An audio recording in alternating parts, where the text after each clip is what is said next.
And again, the backdrop of a global pandemic and unprecedented social unrest, we have been building the foundations to ensure we meet our targets. We have connected with business leaders, governments, and civil society to explore how we can work together to create a fairer, more sustainable world for everyone. Finally, we are working to consolidate initiatives that, although they are incredibly valuable, are maybe still too fragmented. We share this update in the spirit of transparency, in the spirit of collaboration. As the world's largest certified B Corporation, we work tirelessly across our businesses to meet the highest standards of verified social and environmental performance. We're also legally accountable to balance our profit with our purpose, an all stakeholders approach, which is why we'll always report our social and environmental performance with the same transparency as we do our financial performance. With only 25% of Fortune 500 companies committing to become carbon neutral by 2030, it is clear that the world has still a long way to go. The climate crisis is the defining challenge of our time, and will be incumbent upon the private sector to step up and push for change in order for the goals of the Paris Agreement to become a reality. Social justice will continue to be an aspiration unless businesses step up to ensure diversity and inclusion throughout every aspect of their structure and their entire network. Today, you hear from our colleagues across NATURA & Co. on the progress we have made and the challenges we have faced over the past 12 months since the Commitment to Life was launched last year. We're also honored to be joined by leading global experts who share their learnings and best practice insights. We'll hear from Andrea Alvarez, Chief Brand Innovation, International and Sustainability Officer at NATURA, and Tasso Azevedo, father of the Brazilian Forest Service and now head of MAPA Biomas, the leading monitor of the Amazon. We also have the privilege to have with us also the co-founder of NATURA and Conservation for the Amazon, Guilherme Leal. In the panel, you hear the learnings and insights on how can we all protect the Amazon. Then, Paula Fellowfield, Chief Human Resources Officer, and Jade Fraser, Head of Diversity and Inclusion for NATURA & Co., will then share the group's progress on equitable pay and insights into a new initiative that will deliver on our goal to ensure we have at least 30% inclusion of underrepresented groups in management roles by 2030. We're especially honored to be joined also by Sanda Odhiambo, CEO of the United Nations Global Compact, who I also have the privilege to be part of, who will share how her organization is helping other businesses ensure equal representation across their network and what business leaders can learn from one another. Louise Scott, NATURA & Co. Group R&D Capability and Vice President of Avon R&D and Sustainability, will host a session sharing insights on circularity and regeneration from 3 of our brands, led by Roseli Mello from NATURA, Roberta Roesler from The Body Shop, and Catarina Odeia from Aesop. We are honored to also welcome in our last session leaders of 4 organizations we are proud to call partners and allies in a discussion of why it is critical for governments and business communities to work together to build an agreement to protect nature. For this, we welcome Akasha Khatri, Head of Nature Action Agenda at the World Economic Forum, Florence Gentil, Managing Director of the One Planet Business for Biodiversity Coalition, Rick Lojenga, Executive Director at the Union for Ethical Biotrade, and Eva Zaibey, Executive Director of Business for Nature. But first, let's hear from NATURA & Co. Silvia Lanhado, Sustainable Growth Officer, Marcelo Bear, our Sustainability and Group Affairs Vice President, and Keivan Macedo, Sustainability Director, for a progress update on our goals. Over to you, Silvia. Thank you, Roberto. We're very proud to share our first year progress with you all today. Our original intent was to launch our 2030 goals at the end of 2019, after working on it between NATURA, The Body Shop, and Aesop for quite a while. Then, as we prepared to welcome Avon into the group, we decided it was best to pause just a little so we could integrate our new reality with Avon into our collective vision. So Avon became part of NATURA & Co. in early 2020, just before we're all hit by the COVID-19 pandemic, with all the fear and shadows that it brought into the world. We decided to move forward, despite all that, with a collective vision, all 4 companies, and launched Commitment Life a year ago in June 2020. Against this shocking backdrop, it felt that our plan was more urgent and necessary than ever, and we decided to go ahead. Our commitment to life consists of 3 pillars. The first one is to tackle the climate crisis and protect the Amazon. The second is to defend human rights and be humankind. And the third pillar is to embrace circularity and regeneration. For these goals to be meaningful, we created 31 detailed targets in total. And for anyone who'd like to learn more, there'll be a downloadable fact sheet available on our website, naturaco.com, after this event. We want to walk you now through some of the highlights of the progress that we've made on each pillar. To start, I'm going to hand over to Keivan, who will talk about our first commitment to address the climate crisis and to protect the Amazon. Over to you, Keivan. Thank you, Silvia.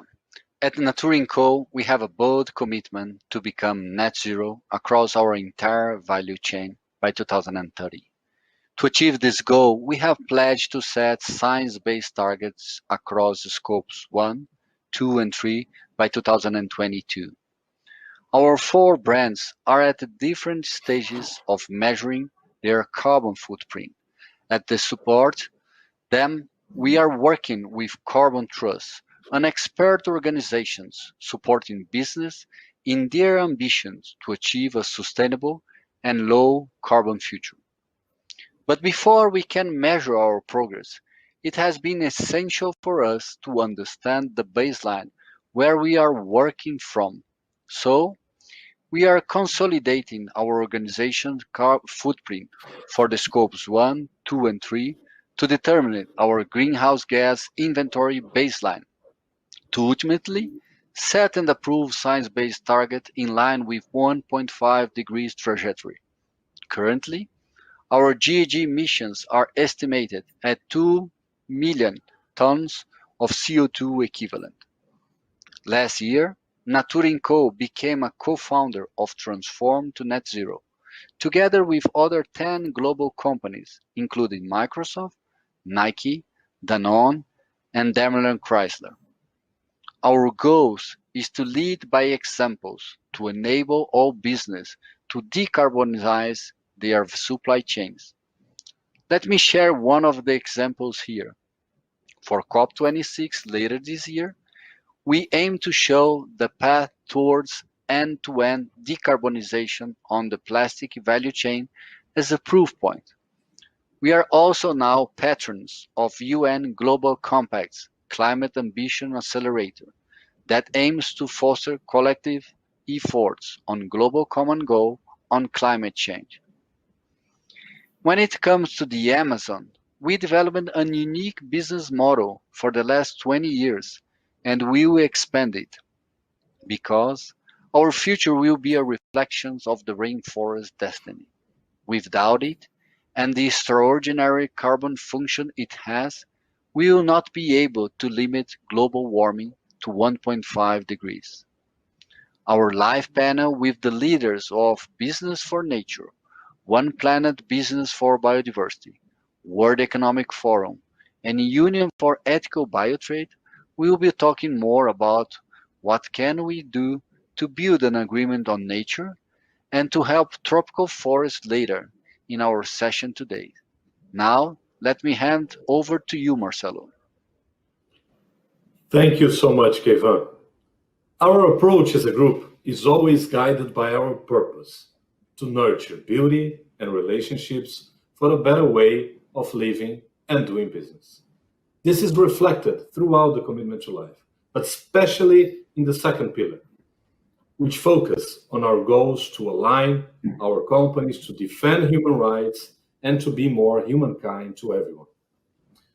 Later in the session, you'll hear from Paula Fellowfield, our Chief HR Officer, and Jade Fraser, Head of Diversity, Inclusion, and Engagement, on the progress we have made on our commitments addressing equitable pay and our work to ensure more inclusion and diversity across the workforce.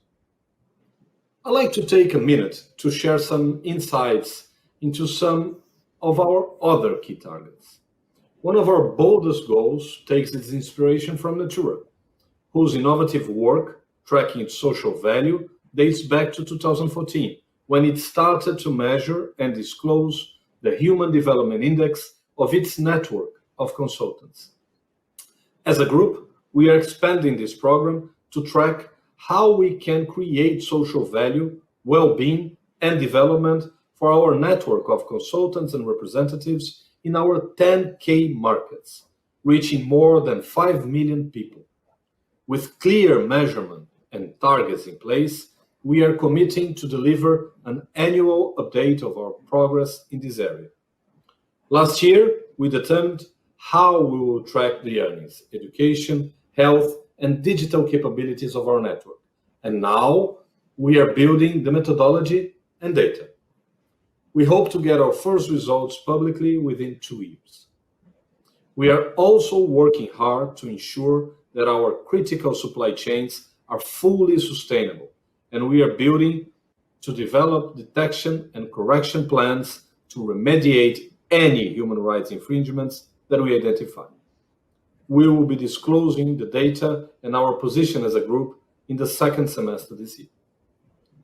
In 2020, we committed to deliver a living wage or above to our people in more than 100 countries by 2023. We have set a clear baseline, which has allowed us to understand where we currently stand. For every adult in our network, our current percentage is 96%, 4% behind where we want to be. We are confident that we will reach our goal ahead of 2023. Finally, in 2020 alone, we invested $95 million in social causes, including initiatives to combat COVID-19 and the rise of domestic violence through a powerful global campaign called Isolated, Not Alone. This follows the guidance we gave last year on our expectation regarding investment in key causes. We expect to disclose within the next 2 years what social value we have created. Let's now hear more from Sylvia on the progress we've made to embrace circularity and regeneration by 2030. Sylvia. Thank you, Marcelo. Hello again, everyone.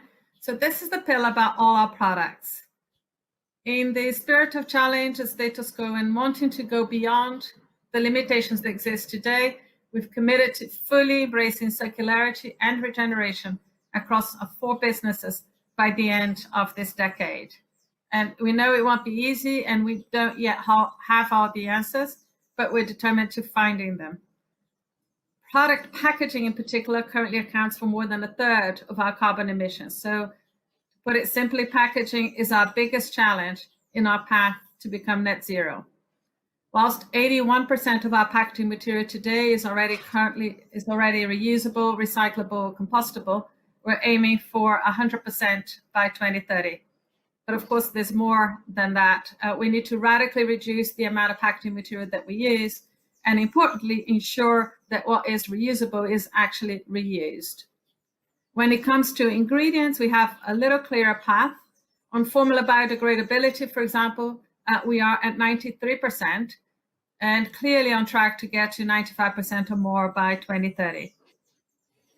And to ensure our success on these product-related goals, we've decided to significantly increase our resources on innovation, leveraging not only the talent across the group, but also developing different ways of working with much more cross-industry collaboration. But internally, through a mechanism that we call the Innovation Network of Excellence, INEX, members of our research and development teams representing a wealth of talent across Avon, NATURA, The Body Shop, and Aesop have already come together to collaborate on important projects and to share best practices. We've also committed, as one of our goals, to invest $100 million on regenerative solutions over the next 10 years. And in fact, later in the event, you're going to hear from our R&D leaders who'll be sharing some of the regenerative solutions already at work across our business. In this decade of action to tackle climate crisis, we must come together and challenge ourselves to find solutions that give back more than what we take. And that's our working definition of regeneration. Now, back to you, Char.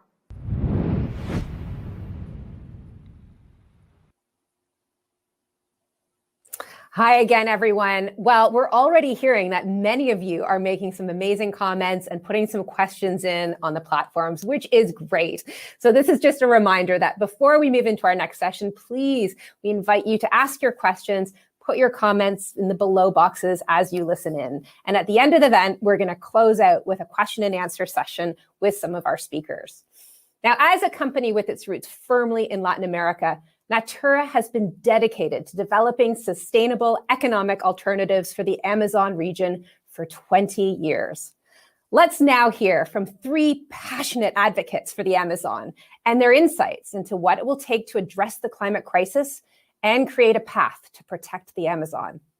This session will be hosted by Andrea Alvarez, the Chief Brand and Sustainability Officer for NATURA, with Guilherme Leal, co-founder of NATURA and co-chairman of NATURA & Co., and Tasso Azevedo, the social entrepreneur and leading global forestry expert. Over to you, Andrea, Guilherme, and Tasso. Thank you, Shar. It's great to have you with us today. It's my great pleasure to be chairing the panel on the Amazon. The Amazon rainforest is the largest in the world and home to 10% of the planet's biodiversity. Its capacity to absorb greenhouse gas emissions also makes it a fundamental tool in mitigating climate change. However, in recent years, due to droughts and deforestation, the Amazon forest has become at best a net emitter. This has alarming global consequences, as climate change and biodiversity loss are 2 of the 5 main risks threatening the global economy, according to the World Economic Forum. All numbers related to the forest are superlative. The Amazon biome is present in 9 countries in Latin America, where NATURA & Co. has its headquarters and an important part of its activities. It occupies 40% of the Brazilian territory, and could provide an immense opportunity for the country to lead global efforts towards a low-carbon economy. As a company, we are well aware of the challenges of having a more sustainable business model in the region. We're also proof, however, that it is possible. Since 2010, we have invested more than 2 billion reais, or close to $400 million in the region, as we establish relationships with 34 communities and over 7,300 families. Innovation is a key driver of our presence in the region, either by helping us turn biodiversity ingredients into amazing products, or by developing new agricultural solutions, such as the agroforestry system for the production of palm oil. There are many more opportunities involving biodiversity, conservation, and environmental regeneration. We must take advantage of the fact that the Amazon is part of the global debate now to promote the development of an economic model based on the biodiversity or bioeconomy. If well planned, this movement will represent a major development opportunity for Brazil and the region, driving competitiveness, real gains in conservation, and environmental regeneration and improved quality of life. Unfortunately, we're still far away from that reality. To this day, the region's development model is still based on extractives, large commodities, and mining. Trade and non-timber forest commodities represent around 0.05% of the Brazilian GDP. Global biodiversity supply chain markets are valued at 200 billion per year, with Amazon exports currently only representing 0.2%. Deforestation in the Amazon continues to beat historical records and is one of the greatest obstacles to the region's development.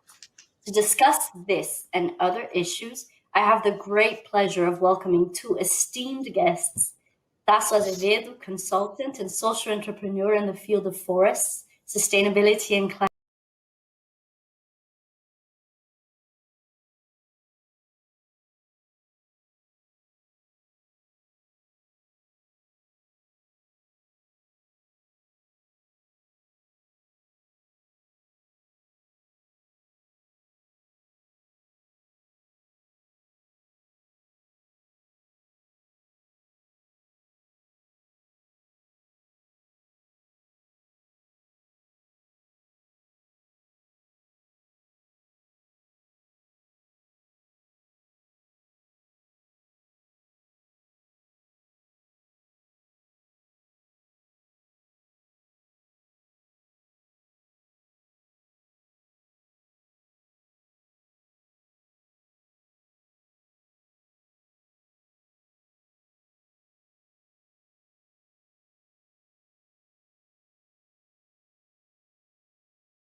Detect over 1.3 thousand square kilometers of deforestation in the Amazon, which is by large margin the highest number in this period of the year, like May, since the monitoring started in 2004.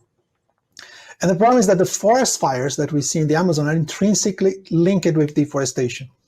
In this region, the natural fires, it's not like an event that you would see normally. It's a very rare event. So forest fires in this area is an effect of the human-induced fires that recently, on areas that have been recently deforested, and as part of the process to convert those areas into pasture. Then the fire escapes from those areas inside the forest, causing the heavy degradation that amplifies actually the impact of deforestation. But what is alarming is that deforestation is growing twice as faster in the protected areas and indigenous lands than outside. Over 98% of deforestation that we had last year has at least one evidence of illegality, and 6-7% of those happens on private property or land that is under the domain of private owners. So despite of this reality, only about 5% of the area that were clear-cut in the last few years have been charged with fines and were seized with an embargo to stop deforestation. So there are, major pressures that are pressuring the forests in the Amazon, like 3 of them. So illegal mining, the illegal logging, and the conversion of forests into pasture and farming. The illegal mining is particularly brutal, not only because of the loss of biodiversity that it's causing, but also because it's contaminating water, spreading disease, and bringing violence to indigenous people. When we analyze what happens with the land after we have deforestation, 63% of the land is turned into degraded pasture. 23% is abandoned and is kind of regenerating. And only 14% is being used for what we could say is like a productive activity, like agriculture or urban areas. Clearly, we don't need to convert any new hectare of forests in order to develop the Amazon region.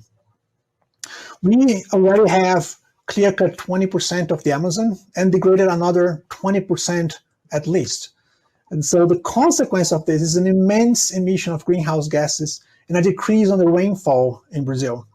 So I think it's time for us to revert this trajectory, because we run on a risk of entering a self-feeding process of degradation that might be irreversible, and that will be like the worst scenario.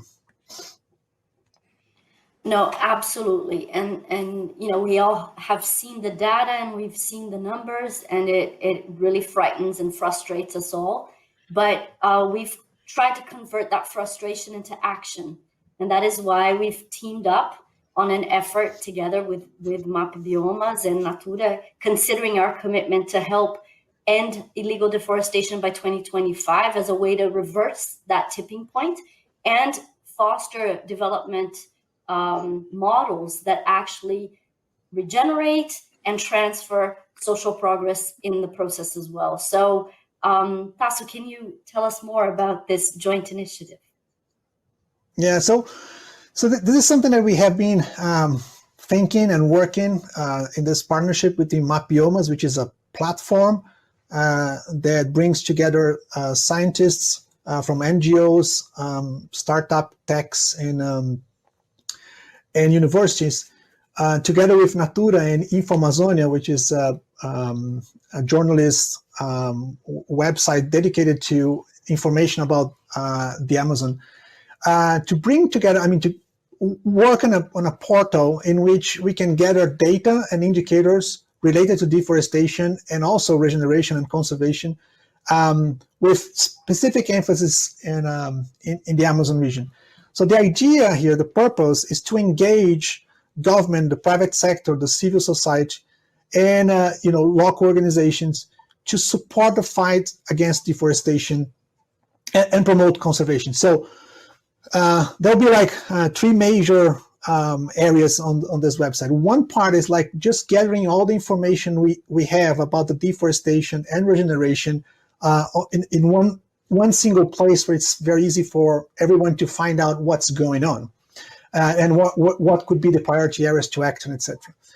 The second thing is an area where we can get all the news and information about what is happening in the region in a way that is geo-referenced, so you can find out what it's happened, where and when in the region, to get better information to act.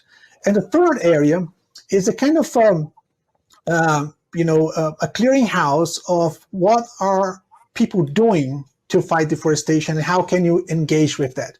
So who is doing the good examples? Who are the people, the institutions, and the projects, initiatives that are moving towards this common goal of stopping deforestation and promoting the restoration and conservation in the Amazon? So in a nutshell, that's the purpose of this portal. It's kind of creating a movement for changing what it's today is a kind of a fate for the Amazon to be something that was kind of a new vision, optimistic vision of changing the reality there during this decade. No, and I have to tell you that we've been looking together at the data and the landing page, and as this thing is coming to life, and it is impressive, and it does give me immense hope. So it's a pleasure to be engaged in this initiative together with you, really. So Guilherme, now let me turn to you. Tasso has talked us through the numbers and the data at length, but also attempts to bring various stakeholders together. Having founded Concertation for the Amazon, or Concertação as we call it, an NGO that seeks to foster not only dialogue, but collective action. Can you tell us more about this entire experience? For sure. Hi, Andrea. Hi, Tasso. Hi, everybody. It's a pleasure to be here. We have been involved, as you probably most of you know, with Amazon for the last 20, 25 years, as Natura, as a citizen, Brazilian citizen, and as part of the third factor as well. The problem and the opportunities with Amazon are huge, as you have described.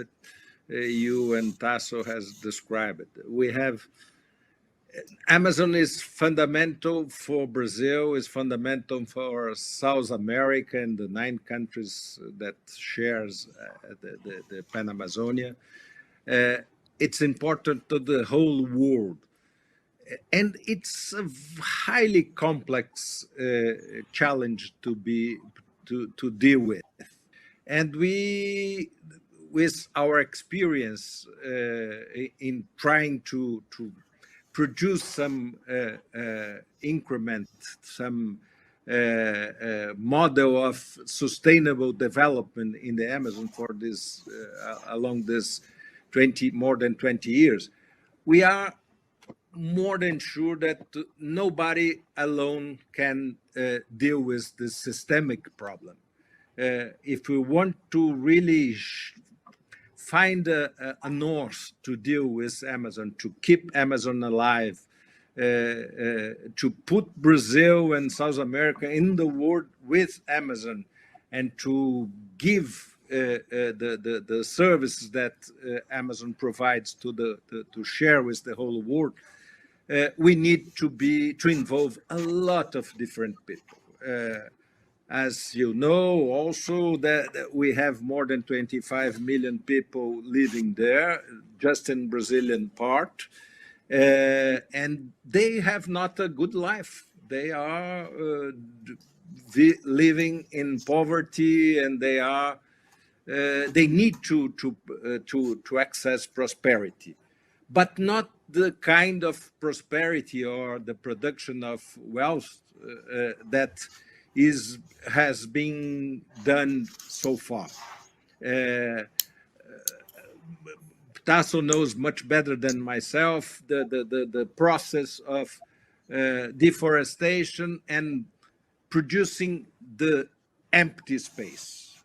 We have a lot of land without no production, nothing of wellness being created or shared. To deal with this, in the beginning of 2019, we were concerned about the alerts that the deforestation was growing in a really fast way through more than 5 years, 6, 7 years, but growing the curve going very, very up.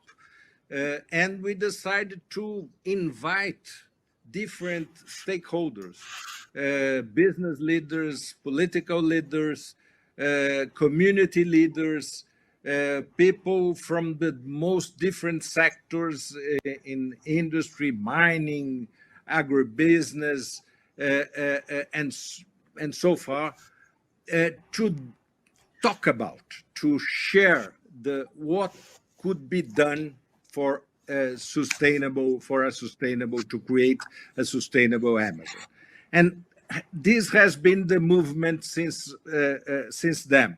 We started in the middle of 2019, and now we are more than 200 leaders, different leaders, cultural leaders, indigenous leaders, business leaders, as I said, trying to share experiences. And these tools that Tasso has mentioned are fundamental. Information, it's key to understand the different Amazons that we have inside the big Amazon. We have many different Amazons with many different challenges, and if we want to deal with them, to produce a low carbon economy, to produce a sustainable way of development, we need to share and to bring to the table and to discuss the different versions, the different visions that different stakeholders have of Amazon. So we are involved deeply in this process. We are very happy. We didn't find the solutions. There is no one solution. There are many experiences that could be developed, but we need to convey on a north the right direction, and to bring people to really make their best to change the situation, that this very, very threatening situation that Tasso has described for us.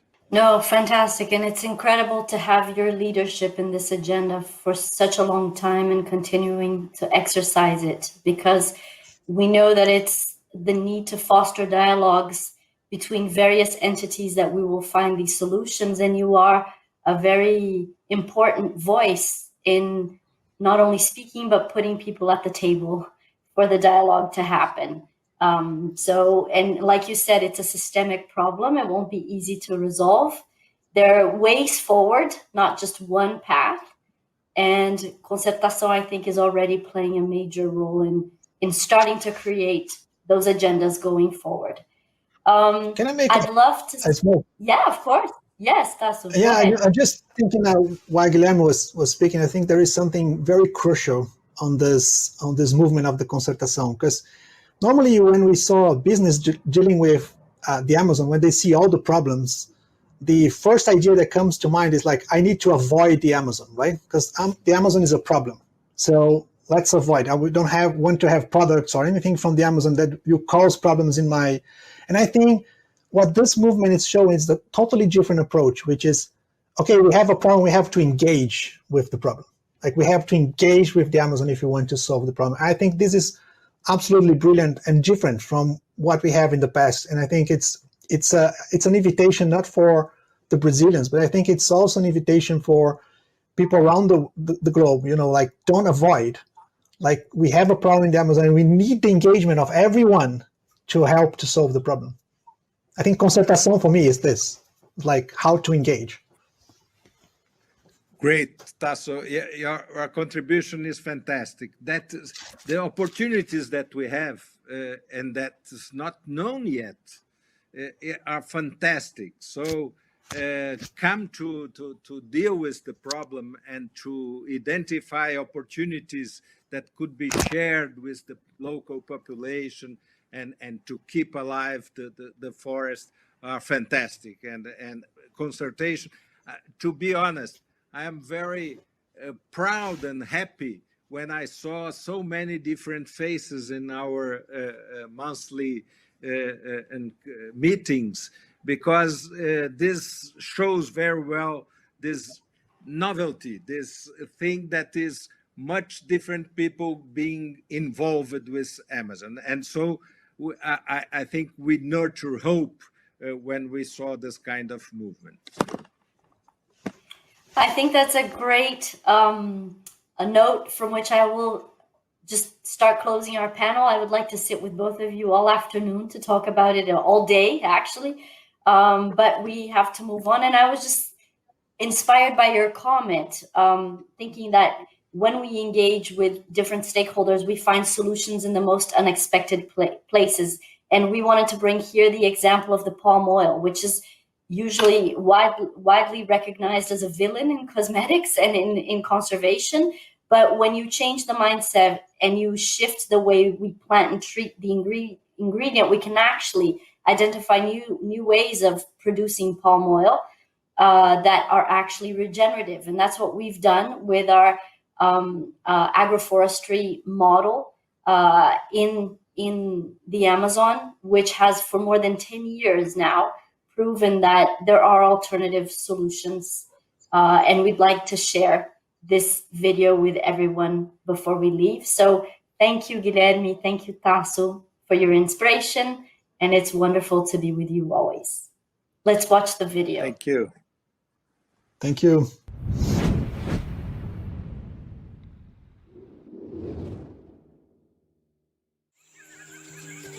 Earth's forests, more than just trees, an entire symbiotic ecosystem, 400 million years of joint plant and animal evolution, creating a complex balance where every organism has a role.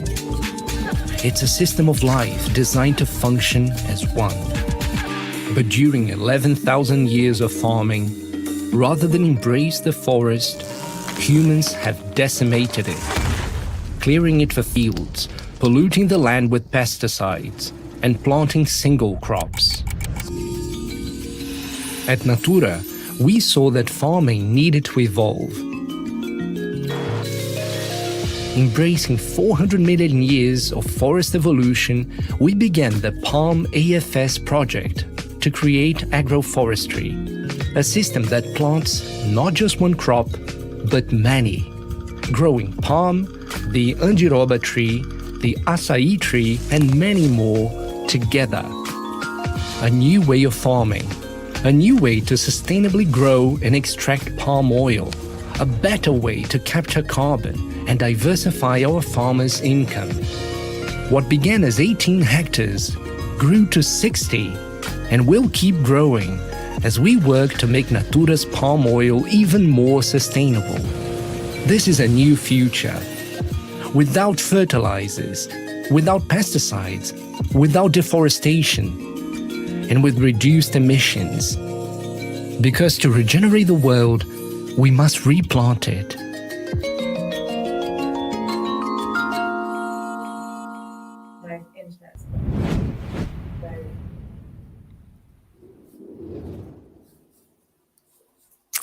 Wow, amazing. It's so great to see this powerful example of one of the many projects Natura & Co. is involved in. And if you want more information on Planamata, check out the comments. You can download the fact sheet with all the information from naturaandco.com. Now, if we're to build an inclusive, equitable, and regenerative economic system, we must address issues affecting both people and the planet. We know the world and business has a long way to go to address the inequalities that challenge diversity and inclusion.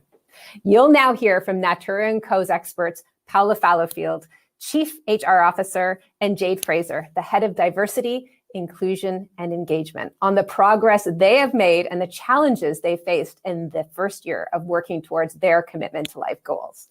You'll then hear from global expert Sanda Ojiambo, the CEO of UN Global Compact, who's going to share some really valuable insights for business leaders on how companies can become more inclusive and some of the best practices that will be helpful to the business community. Now, remember, keep on asking your questions, keep on commenting on these channels on what you've been hearing. We're so excited to be in conversation with you at the end of this event. Now, over to you, Paula, Jade, and Sanda. Hi, everyone. Absolute pleasure to be here. So I'm speaking to you today about our second pillar of commitment to life, which is defending human rights and being humankind. So it's been a really interesting journey for us over the last year, and actually a little bit before that. But let me talk you through a couple of things that are top of my mind. First, on the equitable pay. We've been looking in two areas. The first one has been living wage. We started that a little bit before last year, but we're making great progress, and all of our businesses are focused right now on driving that gap down for living wage. We should be able to reach that target really soon within our commitment. The second has been our gender equitable pay area. And in that area, there's an interesting figure out there. The World Economic Forum has predicted that it's going to take 257 years to close the economic gender pay gap. Pretty ridiculous, isn't it? Well, we're not going to do it. We're taking the bull by the horns, and we're going to try and get there a little bit sooner. So I'm pleased to report that last year was a really important year for us in looking at this data. We worked with Mercer, an external client. We did some quality assurance work. We looked at methodology. And as we started to work through this, we recognized that there's two different ways in looking at this